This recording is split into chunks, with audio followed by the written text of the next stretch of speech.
जय सिया राम। 8 मई यानी गुरुवार को एक विशेष दिन है, मोहिनी एकादशी।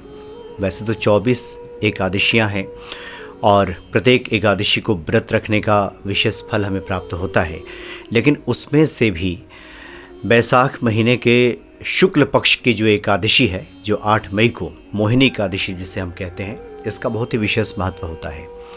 स्वामी योगानंद जी अक्सर उपायों की चर्चा करते हैं, बताते हैं। उन्होंने पुनः एक मेल किया है और ये बताया है कि मोहिनी एकादशी के इस विशेष उपाय की चर्चा होनी चाहिए, क्योंकि आजकल के समय में जहाँ सुख शांति का अभाव दिखाई देता है, गृह क्लेश की स्थिति रहती है, आपस में पटरी नहीं बैठती, लोगों की दाम्पत्य सुख में न्यूनता आती जा रही है, काफ़ी कमी देखी जा रही है। आए दिन जो झगड़े घर में होते हैं, तो मोहिनी एकादशी नाम से ही स्पष्ट है कि मोहित कर लेना, क्योंकि इस दिन भगवान विष्णु ने मोहिनी रूप धरा था।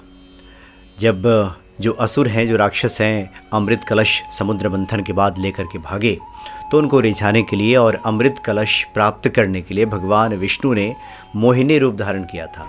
और उनके इस अद्भुत रूप को देख करके जो राक्षस हैं, असुर हैं, वो मोहित हो गए थे। इसलिए इस दिन अगर भगवान विष्णु की आराधना की जाए, पूजा की जाए, तो सुख शांति की प्राप्ति होती है।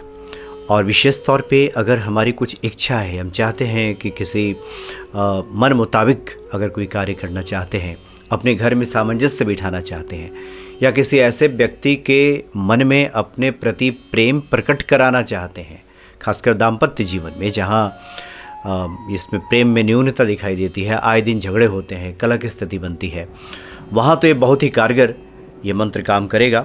इस मंत्र की हम बात करें, लेकिन साथ ही कुछ प्रश्न हैं जो हमेशा खटकते हैं, लिख करके लोग भेजते हैं, हमने उनसे भी चर्चा की कि कुछ ऐसे प्रश्न हैं कि कई बार होता है कि कोई व्यक्ति कोई मंत्र जप करना शुरू किया और फिर वो कहीं गया, कहीं मंदिर गया, किसी से भेंट हो गई, मुलाकात हो गई, कोई आचार्य पंडित मिल गए, उन्होंने कह दिया कि देखो ये मंत्र की तो गुरु से लेना चाहिए, गुरु बनाए हो क्या किसी को, तो फिर ऐसा ही कैसे मंत्र जप रहे हो, इसका कोई फल नहीं मिलेगा।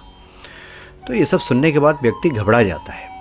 वो सोचता है कि अब तो नाहक ही हमने इतने दिन पूजा पाठ कर लिया, हमने गुरु तो किसी को बनाया नहीं, कोई गुरु तो हमारा है नहीं, इसलिए हमारा काम नहीं हो रहा, इसलिए जीवन में उन्नति तरक्की नहीं हो रही है, कोई मंत्र हम जप कर रहे हैं उसका फल हमें प्राप्त नहीं हो रहा है।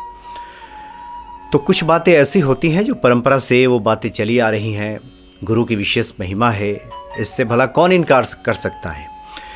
एक बार तो एक व्यक्ति जो हमारे जानने वाले हैं, उनसे भी हमारी बातचीत हो रही थी, तो किसी गुरु को अपना गुरु धारण करने के लिए बहुत बेचैन थे वो, और वहाँ हरिद्वार में अवधेशानंद जी महाराज का वो शिष्य बनना चाह रहे थे।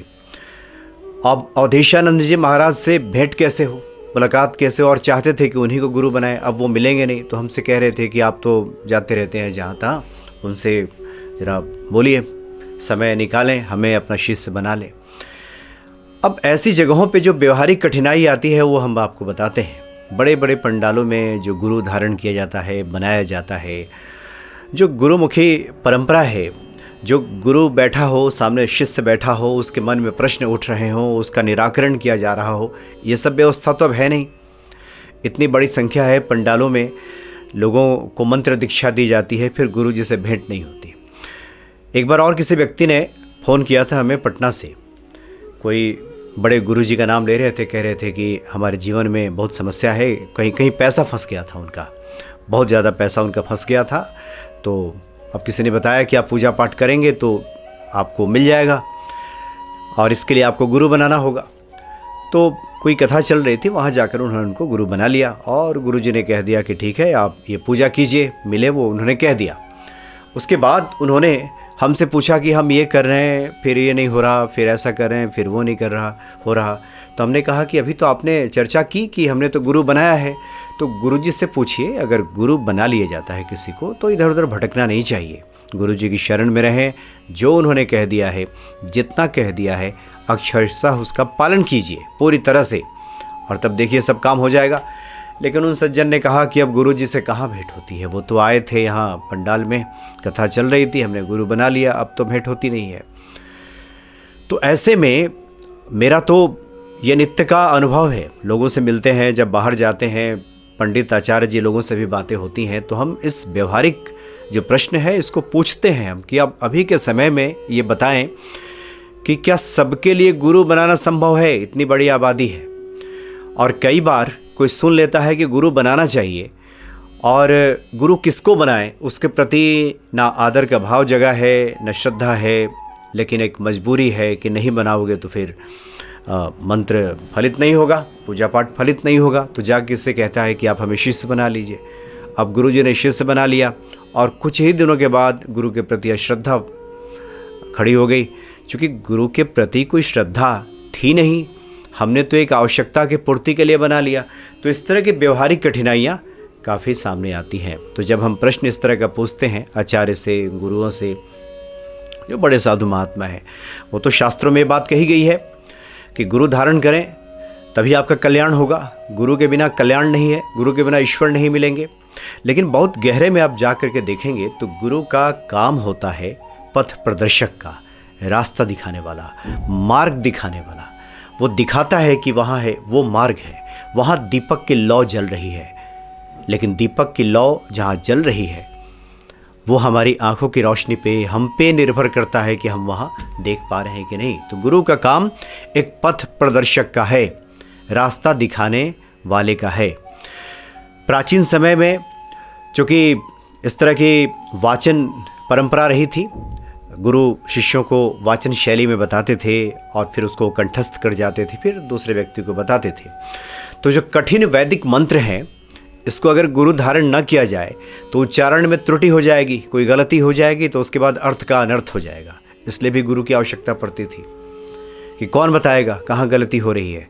कोई इसके लिए कोई प्रमाणिक पुस्तक भी उपलब्ध कम था, उसके बाद ऐसे कोई संसाधन नहीं था जहाँ से हम जानकारी इकट्ठी कर सकें, सब जान सकें, इसलिए भी गुरु की आवश्यकता पड़ती थी। लेकिन वर्तमान संदर्भ में अगर देखा जाए, इसलिए कहा जाता है कि जब आपका कोई लौकिक गुरु नहीं है, गुरु बनाने के लिए कोई बहुत ज़्यादा बेचैनी दिखाने की आवश्यकता नहीं है, ढूंढते रहने की आवश्यकता नहीं है। हाँ, मिल जाए इस यात्रा क्रम में जिसके प्रति हमारा सहज ही विश्वास बढ़ जाए, उसके प्रति हमारे मन में आदर का भाव पैदा हो जाए, और तब लगे कि नहीं यही व्यक्ति हैं। चूँकि गुरु की भी अपनी योग्यता होती है, इस पर बातें हो तो काफ़ी लंबी बातें हो जाएंगी। गुरु में कौन कौन सी योग्यता हो तब वो व्यक्ति गुरु बनने के लायक है, शिष्य की भी योग्यता बढ़ानी पड़ती है तब वो हो। तो खैर, इस तरह की बातें जब मन में सहज ही विश्वास उठ जाए तब गुरु बना लें तो ज़्यादा कल्याणकारी है। और नहीं तो अभी बहुत से कथाओं में जाएं तो वहाँ तो लोग शुरू में ही पंडाल में आप प्रवेश करेंगे, वहाँ पे एक पर्ची लेके बैठे रहते हैं कि इस दिन गुरु बनाया जाएगा, उस दिन शिष्य बनना है, आपको उस जगह पहुँचना है, और इस तरह से पूरे थोक भाव में बहुत बड़ी संख्या में लोग शिष्य बन रहे हैं, और उसके बाद कोई गुरु से बातचीत आदान प्रदान नहीं होता। हम ये कहना चाह रहे हैं कि जो लोग भी मंत्र जप करते हैं, पूजा पाठ करते हैं, बड़ी संख्या में ऐसे लोग हैं, लगभग 80-85% ऐसे लोग हैं सनातन को मानने वाले जिनके कोई प्रत्यक्ष गुरु नहीं है। अब वो जब इस तरह की बात सुन लेंगे कि गुरु ना हो तो हम पूजा करेंगे तो कैसे होगा, मंत्र पता नहीं फलित होगा कि नहीं होगा, मंत्र भी जपे जा रहे हैं, मन में कहीं से किसी ने बीज डाल दिया कि मंत्र फलित नहीं होगा, गुरु तो बनाया नहीं, तो वो बेचारा अधर में लटक जाता है। गुरु का काम बस इतना ही समझ जाइए, रास्ता दिखाने वाला, पथ प्रदर्शक। ईश्वर से मिलाने वाला का मतलब ये नहीं कि आपका हाथ पकड़ के मिला देगा। अगर अच्छा गुरु मिल जाए, शिष्य की योग्यता ना हो तो क्या उसे सद्गति मिल जाएगी? सवाल ही पैदा नहीं होता। गुरु का काम सिर्फ रास्ता दिखाना है, और बाकी तो शिष्य का काम है कि उस मार्ग पे चले। अगर आपने रास्ता देख लिया है, कोई गुरु नहीं मिल रहा है, तो जय जय जय हनुमान गोसाई, कृपा करो गुरुदेव के नाई। हनुमान जी को ही गुरु मान लीजिए। मंत्रों के उच्चारण में कहीं कोई दिक्कत है तो किसी से पूछ लीजिए, बात कर लीजिए। और आजकल के समय में, इस आधुनिक युग में जहाँ संचार के इतने साधन मौजूद हैं, प्रतिदिन हम कहीं ना कहीं से सीख ही रहे हैं। कई गुरु हैं, जहाँ से हम जो कुछ सीखते हैं वही गुरु है, थोड़ा बहुत हम सीख ही लेते हैं हर जगह। तो इस अर्थ में समझते हुए इसमें घबराने परेशान होने की आवश्यकता नहीं है कि हम जो मंत्र जप कर रहे हैं और गुरु नहीं बनाया है तो इसका फल हमें प्राप्त नहीं होगा। हालांकि ये कई बार कह दिया जाता है कि आपके कोई अगर लौकिक गुरु नहीं है तो भगवान के नाम का जप करें, इससे आपको फल मिल जाएगा, वैदिक मंत्रों का जप ना करें, ऐसा कहा। लेकिन ऐसा बिल्कुल नहीं है। आप जिस मंत्र का भी जप कर सकते हैं, श्रद्धा भाव से आप करेंगे तो गुरु हो तो ज़्यादा अच्छा है, मिल जाए तो बहुत अच्छी, बना ले तो बहुत अच्छी बात है। लेकिन नहीं बना है तो इसमें परेशान होने की आवश्यकता नहीं है, इसमें घबराना नहीं है कि गुरु नहीं है तो काम ही नहीं होगा। अच्छों को हमने देखा है, पढ़े लिखे लोग पूजा पाठ बहुत दिनों से किए जा रहे हैं और मन में कोई बीज कहीं से किसी ने डाल दिया कि गुरु तो है नहीं, अब कुछ नहीं होगा, तो वो बेचारे परेशान हो जाते हैं। इसलिए ऐसा नहीं करना है। और यही बातें योगानंद स्वामी जी से हुई तो उन्होंने भी यही बातें कही कि एक गुरु के लिए संभव नहीं है कि सबको शिष्य बना ले। इसलिए जो मोहिनी एकादशी है 8 मई को, उस दिन एक भगवान विष्णु का मंत्र है। स्नान आदि क्रिया से निवृत्त होने के बाद आप बैठ जाएं।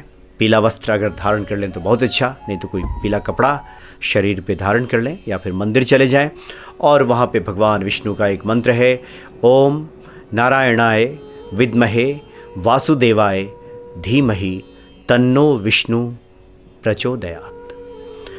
यह ऐसा मंत्र है कि इस मंत्र को करने के बाद व्यक्ति के जीवन से कलह समाप्त हो जाता है। क्योंकि मोहिनी रूप भगवान विष्णु का जो है, जो पूरे संसार को मोहित कर रहे हैं, तो पति पत्नी के बीच का जो कलह है ये तुरंत समाप्त हो जाता है। घर में किसी भी सदस्य के साथ अगर कलहपूर्ण स्थिति है, इस मंत्र का अगर 11 माला जप कर लिया जाए मोहिनी एकादशी के दिन, जो लोग एकादशी व्रत करते हैं उनके लिए तो बहुत अच्छा, जो लोग व्रत नहीं भी करते कम से कम इसका जप तो करें ही इस मंत्र का, और नहीं तो कम से कम 11 बार तो इस मंत्र का जप कर ही लें।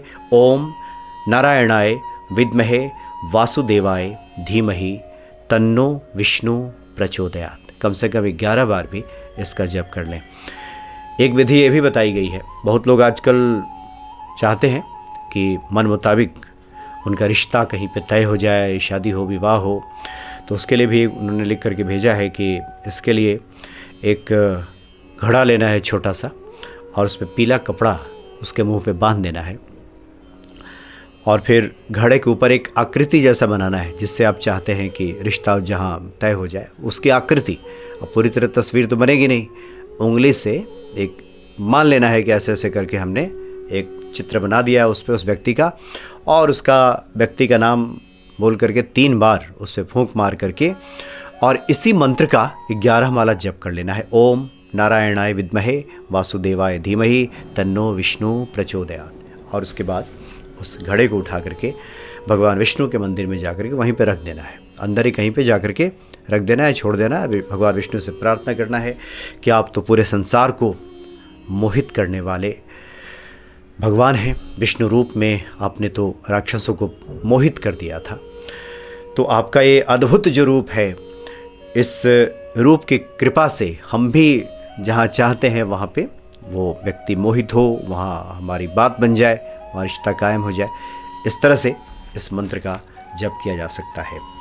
तो मोहिनी एकादशी का ये जो उसमें मंत्र है उन्होंने लिख करके भेजा है। और साथ ही पुनः एक बार हम बता दें, क्योंकि इस तरह के प्रश्न अक्सर सामने आते हैं कि गुरु नहीं है तो बात नहीं बनेगी। इसको इस अर्थ में समझें कि गुरु हो ये बहुत अच्छी बात है, नहीं है तो हनुमान जी को ही गुरु मान करके मंत्र जप करें, सबका फल प्राप्त हो जाएगा। और जब ईश्वर चाहेंगे लौकिक गुरु भी मिल जाएगा। ऐसा नहीं कि आज गुरु बना लिया और गुरु जी के प्रति 5 दिन के बाद हम उनकी शिकायत करनी शुरू कर दिए, अश्रद्धा पैदा होगी। क्योंकि हड़बड़ी में जो कार्य किया जाएगा बिना सोचे समझे फायदे के लिए एक आवश्यकता पूर्ति करनी है कि मंत्र इसका फल मिलेगा, इसलिए चलो कहीं गुरु बनाते हैं, अब फल नहीं मिला तो फिर गुरु जी के खिलाफ बोलने लगे। तो इससे अच्छा है कि आप श्री हनुमान जी को, भगवान शिव को गुरु मानते हुए मंत्र का जप करें। निश्चित ही मोहिनी एकादशी के दिन भगवान विष्णु की कृपा हमें प्राप्त होगी। जय सिया राम।